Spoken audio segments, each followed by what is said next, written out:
सुबह के 4 बजे हैं।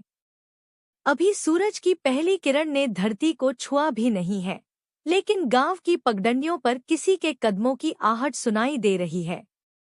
यह माधव है, एक ऐसा किसान जिसके लिए खेत सिर्फ जमीन का टुकड़ा नहीं, उसका मंदिर है।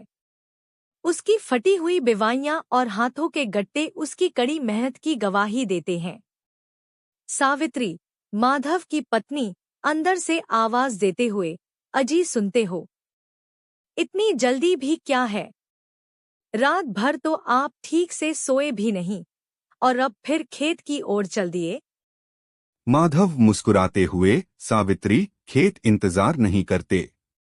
इस बार बादल धोखा दे गए हैं।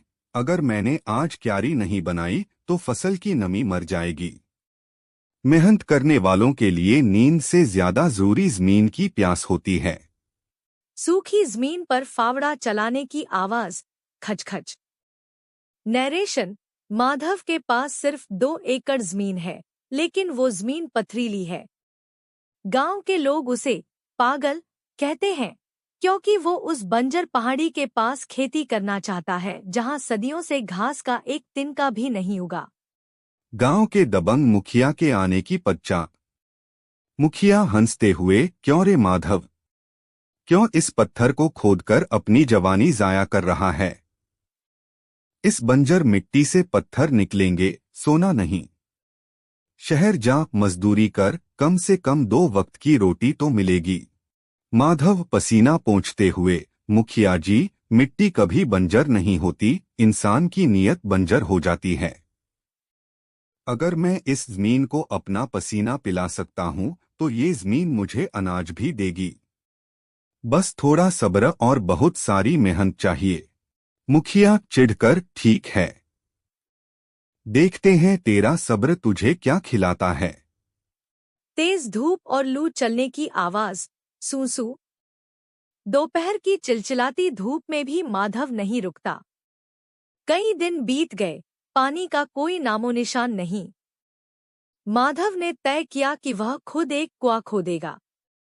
गांव वाले उसे टोकते रहे, उसका मजाक बनाते रहे, लेकिन उसका संकल्प हिमालय जैसा अटल था। सावित्री का खेत पर आना, खाना लेकर। सावित्री, चिंता में आपका शरीर सूखकर कांटा हो गया है। लोग कहते हैं यहाँ पानी कभी नहीं निकलेगा। क्या हम हार मान लें? माधव गहरी आवाज में, सावित्री, हार तब होती है जब हम मान लेते हैं। जीत तब होती है जब हम ठान लेते हैं। मेरे हाथों के ये छाले देख रही हो? ये गवाह हैं कि मैं हारने के लिए नहीं पैदा हुआ।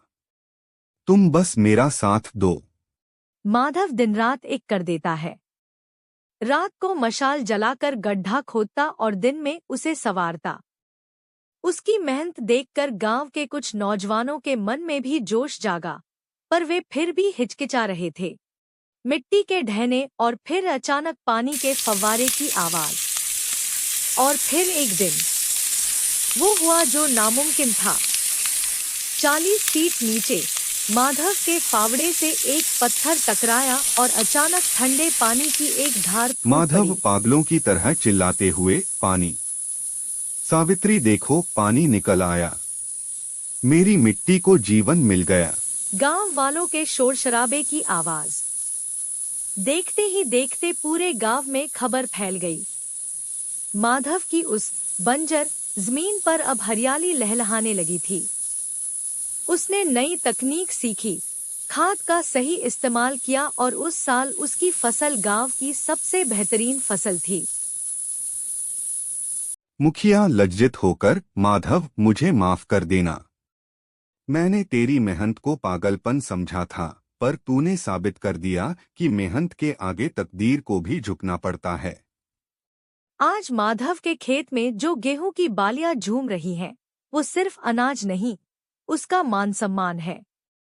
माधव ने सिखाया कि किस्मत के भरोसे बैठने वाले सिर्फ उतना ही पाते हैं जितना मेहनत करने वाले छोड़ देते हैं। माधव, किसान का धर्म सिर्फ बीज बोना नहीं है, बल्कि उम्मीद को जिंदा रखना है। जब तक शरीर में जान है, मैं इस मिट्टी की सेवा करूंगा क्योंकि यही मिट्टी मेरी माँ है और मेरी पहचान भी। अगर आपके इरादे नेक हों और मेहनत में ईमानदारी हो तो बंजर जमीन से भी सोना उगाया जा सकता है। माधव की कहानी हमें यही सिखाती है कि मेहनत ही एकमात्र ऐसा जादू है जो नामुमकिन को मुमकिन बना देता है।